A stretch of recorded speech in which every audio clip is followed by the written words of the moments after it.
You're listening to the Amazing Facts Daily Devotional. Today's topic, Moishe Rosen, a Jew for Jesus is born, Part 2. After his conversion, Moishe Rosen, then known as Martin, began witnessing to everyone in sight, with predictable consequences. His family essentially disowned him. Bosses and coworkers were hostile. And at the Baptist church he and his wife attended in Denver, various elements of the culture were, to say the least, unfamiliar. Jewish practices in 1950s-era Protestantism had few points of intersection. Rosen felt a need to change things.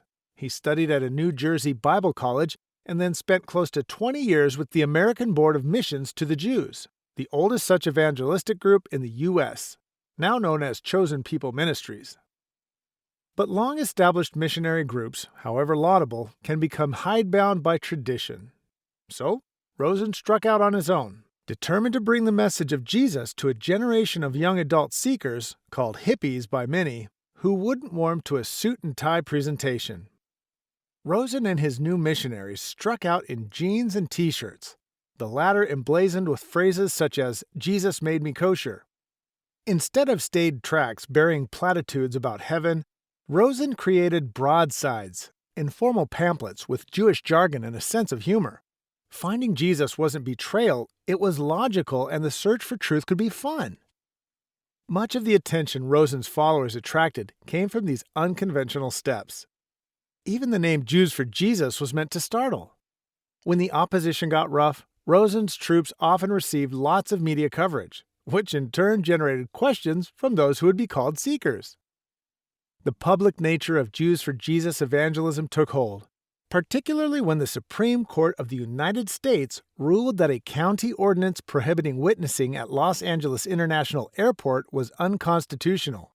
The ruling put Rosen's movement in the history books. Unlike some whose leadership of religious groups generates notoriety and public attention, Moishe Rosen didn't attain great wealth. Jews for Jesus has been open and accountable about its finances, and when the time came for Rosen to step out of leadership, an orderly process was in place to find a successor. Moishe Rosen led a career of preaching the message of Jesus that made an impact on his generation and far beyond. What ministries do you know that are reaching the world in a unique manner? What can you do to reach the world around your home? Our key Bible text for today comes from John chapter 3 and verse 3. Jesus answered and said unto him, Verily, verily, I say unto thee, except a man be born again, he cannot see the kingdom of God. Thank you for listening to the Amazing Facts Daily Devotional.